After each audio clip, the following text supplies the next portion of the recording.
Okay. So this is our week 4, our last week of the Get Your Ducks. Can't speak tonight. The Get Your Ducks in a Row challenge, and we're going to talk through the estate planning portion, which is where I typically get a lot of questions, and really where the city resources come in, and just giving all of you some more understanding on what a power of attorney is and does, the different types of power of attorneys, living wills, trust, and then some of the resources that are available if you don't have any of these things in place and need to get that done, what's available, and then also if you need to tweak anything, what are some resources available to you. So just a little overview of what it all means. I tried to simplify it as best I could. So think of power of attorney. This is only useful when you're alive. So the moment that you pass away, the POA dies with you.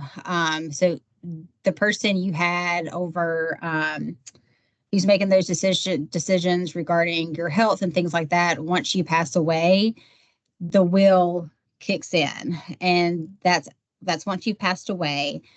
And then we'll talk a little bit more about trust here in a little bit. And they can typically, depending on the type of trust that you have, work whether you're alive or have passed away.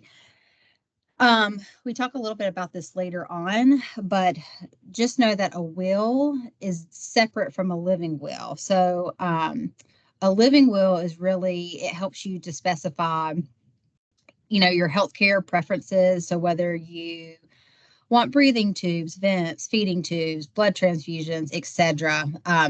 That's really where a living will kicks in. So just different types of power of attorneys.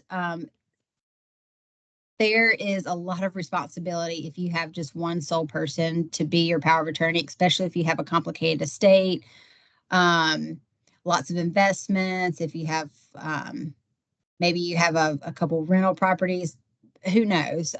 So just know that with great power comes great responsibility. And this is someone that is going to speak on your behalf legally and financially when you can't speak for yourself. So this could be one person, or this could be a team of people. And I put this in italics below, that if you're concerned about a person's ability to handle the responsibilities of a power of attorney, you can limit what they're able to do. And then again, you can list multiple people to take on different tasks, which may be a lot less overwhelming. So just basic power of attorneys, you have your durable power of attorney. So it's basically, in general, they can speak on your behalf for healthcare, financials, all of that. The non-durable power of attorney is usually established to achieve a specific financial or legal goal. So say that you are closing, you're going to be out of the country and you need to close on a house, and you're not going to be in the country for that. So you may establish someone to sign for you for the closing of the house. So that would be an example of a non-durable power of attorney. And so it's usually for a specific task that you name them to do. Then you have a springing power of attorney. This is really where there's a specific event. So if you get, I'm trying to think, like if you get in a car accident and you become incapacitated, then your power of attorney could spring into action before your durable power of attorney would take place. But that sounds a little confusing when I say it out loud, because the same person can be your durable and your springing power of attorney. And sometimes people don't even need a springing power of attorney. It's just, if something happens, whoever your healthcare power of attorney is, know what your wishes are.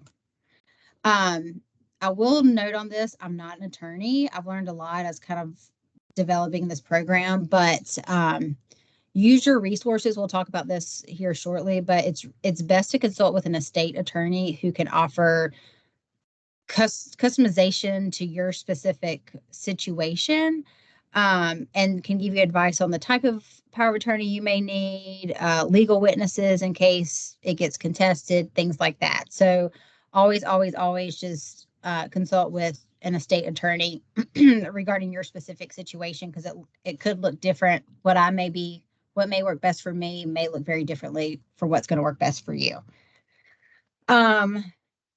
Also, with the power of attorneys, this is so important to keep up to date, just like your beneficiary. So say if you were to get divorced, or your named power of attorney passes away, those are also some documents that you're going to want to update as well. So again, this is not a fun challenge, if you will. It's just these things are so important. And so that's why we kind of developed a 4-week program to help get all your affairs in order. So just different types of power of attorneys if you're going to have multiple people. So, if you want, maybe you have a very simple estate and things like that. So then maybe one person may be able to handle all your stuff.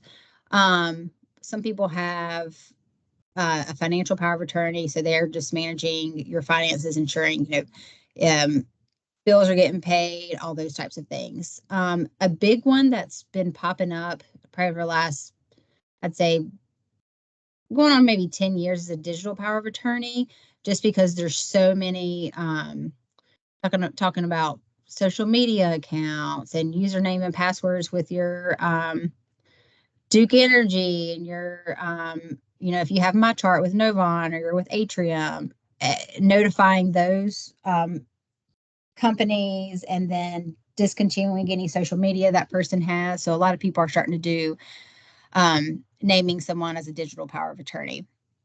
And then, of course, you have the healthcare or medical power of attorney. And this is someone you give legal authority to make those important decisions regarding your medical care. Some people, so this is very similar to a living will. So some people use a living will and healthcare power of attorney interchangeably.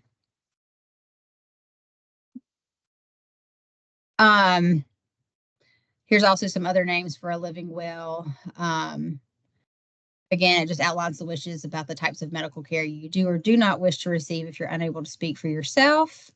We'll talk about this too, but you've done a lot of work to put all this information in a nice box with a bow, but the information is only as good as you make it. So if I have notated my sister as my medical power of attorney, but I have never once communicated that to her, is not going to be helpful at all. So please be sure, as you're making these decisions or making any changes or updates, that you're connecting with those people who have this responsibility, so they're just in the know, and they are aware of what your wishes are.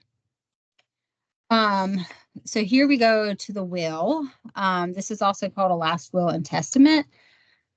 And it's a legal document that states how you want your assets to be distributed after you pass. So you can it's fluid document. You can update it as many times as you need to.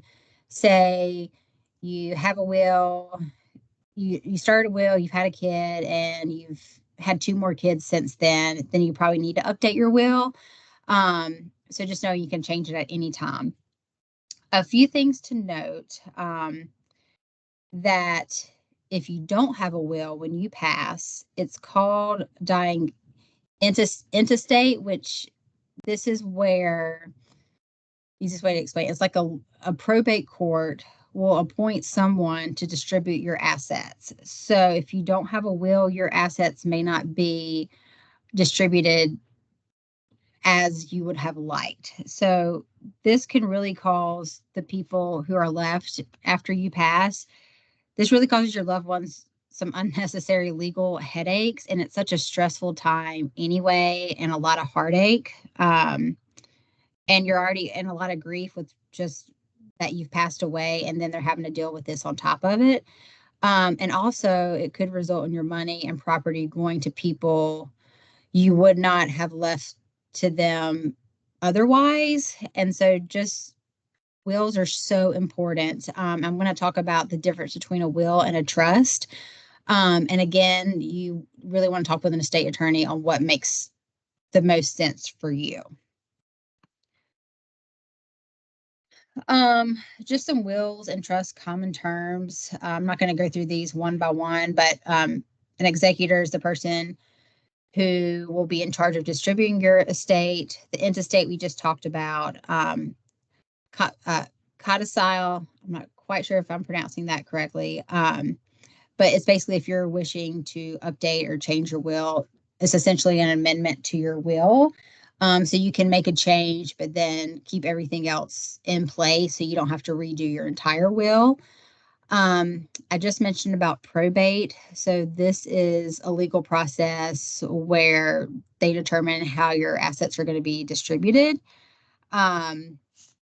So again, you really want to connect with an estate attorney on this. Just as an FYI, many people assume that if they don't have a will and they're married, that will automatically go to their spouse, and that's not always the case. There's a lot of variables that they take into account, and then also thinking about any special circumstances. So this could be, someone who's been in a long-term relationship but they're not married, or who has children from another marriage, or even people who have pets and they are very specific on who they want to care from them and they have special instructions. So never assume that just because you're married, that is automatically going to go to your spouse when you pass away.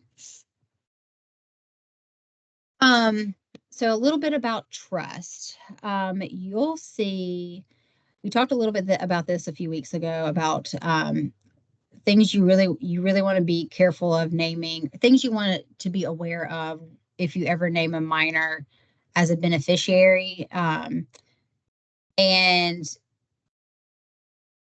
just the issues you could run into. For example, you can't use it to pay your funeral expenses. I know with Symetra, if you name a minor as a beneficiary, their legal guardian, whoever you appoint, is only getting $200 a month. So a lot of people, if they want to name their children to be a beneficiary, a lot of them will create a trust to instead of, so their kids have access, or whoever their legal guardian has access to that money. So this can go alongside a will as an additional measure to move assets more quickly. Usually with trust, you can avoid you avoid probate, the probate process. Again, the need to set up a trust is very personal and depends on your specific situation. And again, like I just said, most often it's due to one or more of the beneficiaries or minors. So here is talking about some of the lingo in trust. You got revocable and irrevocable. And so revocable is really for estate planning. You can avoid probate fees, whether it's revocable or irrevocable. But if you're trying to protect your assets and things like that, then you may want to do it irrevocable. Your estate attorney or whoever you work with will go through this entire process with you. You won't necessarily have two trusts. It may just be parts of the trust are revocable and other parts are irrevocable. It just depends on what the estate attorney thinks is best. Let's see what else. I made myself a note on here. Okay, one note about the irrevocable. It could also offer some tax shelter benefits that the revocable trusts don't. So you could take advantage of the estate tax exemption if it was an irrevocable trust, and remove taxable assets from the estate. So basically, if you have any assets that you're trying to protect, then your attorney would most likely recommend an irrevocable trust to protect those assets. And then it also prevents beneficiaries from misusing any of the any assets that you have.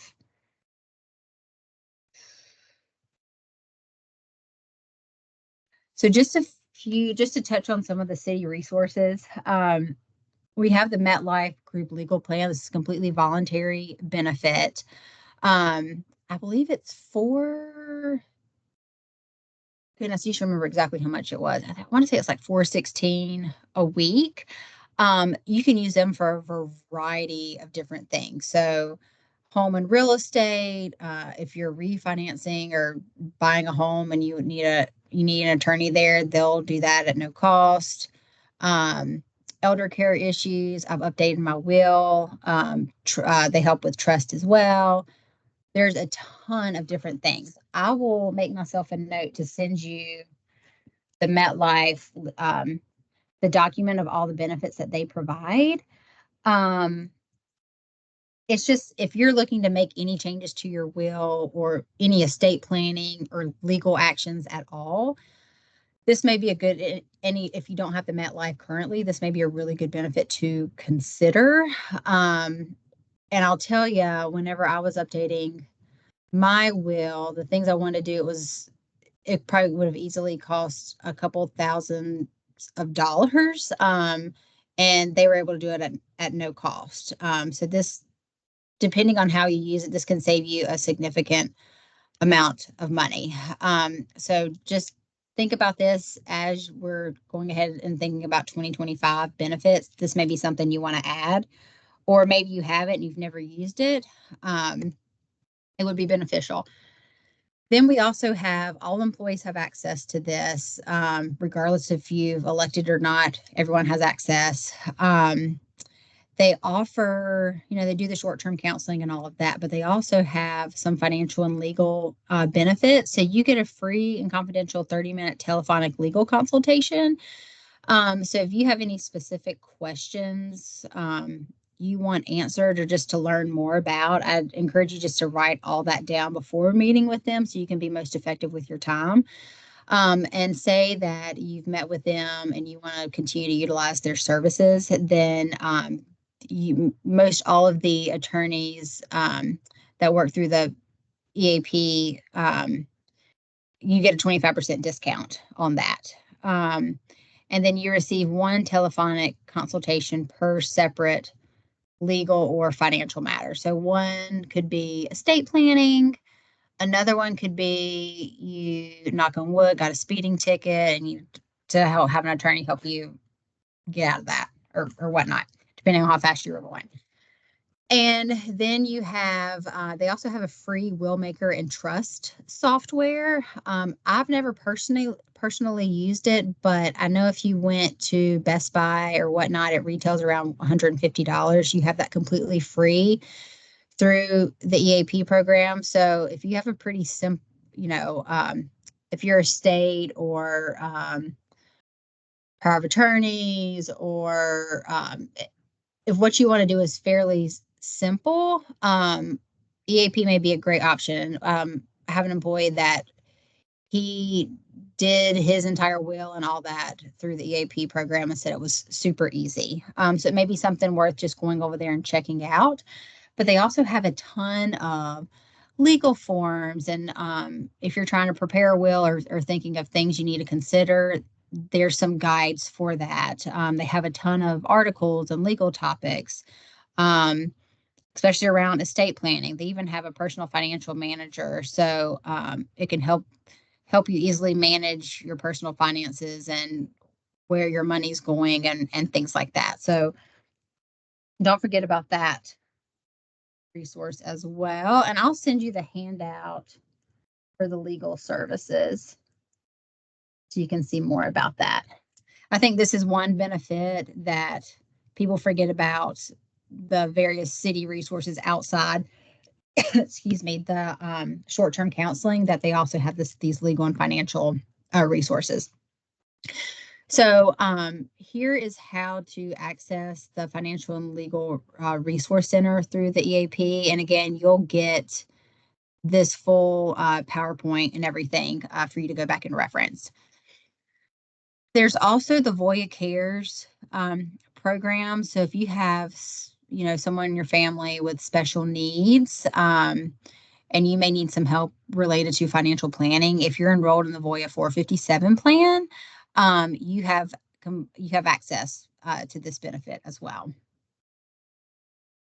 Okay, so I have a few more slides after this, but the plan of attack this week is to complete pages 6 through 12 in your life planning organizer and pull them out. So I updated this from the original life planning when I first started this in 2022. I don't know if you're looking at it now, but I added in the booklet, there's preference for funeral, memorial, or celebration of life, any special requests you may have, cremation. And then I thought it would be interesting to hear about, for your family to read about anything you wanted to share about your early life and your hobbies and interests and any adventures you wanted to share. And it may help them to write your obituary. I recently lost my grandmother, and even just when I lost my dad last year, I remember we were going through his stuff and just notes he wrote to my mom back in the day, and how he always had her engagement picture. They were married 47 years, in his wallet, and just things like that. So some little things like that I think I appreciate about my dad. And so there's things in here you may want your family to remember about you. So I added that at the back of the book. Some of this around funeral arrangements and things like that, that can be a difficult task. So, you don't have to do this all this week. It's just something to think about it. Just don't wait too long, because you never know. The unexpected could happen at any time. And also just ensuring that you're having those important conversations with your loved ones regarding your wishes, is super important. So after you've completed this, you would have done your monthly bill organizer. So if you pass away, certain bills are probably still going to have to get paid, especially if people are still living in your home, and what bills may need to be canceled, or companies you may need to notify. The emergency plan document, of course, the life planning organizer. You've organized your usernames and passwords, whether you've done that in a journal or a password manager. Reviewed and updated your beneficiaries, which you should be doing every year. I think during annual enrollment is the best time when you're making those benefit elections. And then as you're finding, like copies of your driver's license and things like that, I, on the file folders, put a list to give you some options of some important documents. And then also just remember that this is a lot of information. And so don't get overwhelmed. Take a deep breath. And just be sure that you're communicating this with your family, or who those loved ones are. And again, I know this is a lot of information, so give yourself some grace and maybe just carve out some time over the next couple of weeks to finish, because this is a lot to pile in a 4-week program. Here's some information on how to reach out to us. So we're always available. And here is the My Wallet. So the My Wallet automatically populates if you have a city phone, but I'll bookmark this link in my personal phone and on my computer in case so that's where the most up-to-date benefit information is, because the numbers and contact information can change.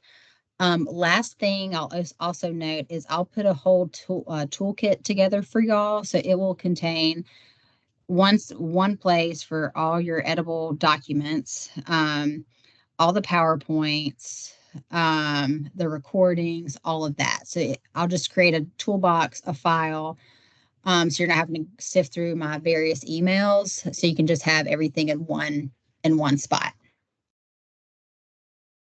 And that was a lot of information to get through in 25 minutes, but wanted to leave some time for any questions, or anything like that. know we have a small group tonight.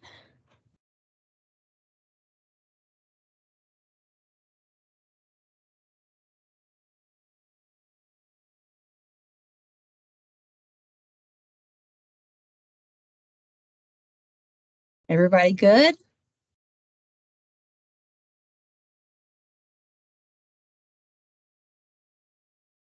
All right. Well, I'll try to get all this information out to y'all tomorrow afternoon. Um, definitely by Thursday. And then if you need anything or have any questions throughout, I'm always available. Just let me know what you need. All right. Y'all have a great evening. Good night. Night. Thanks, Nan. You're welcome. Take care. Bye-bye.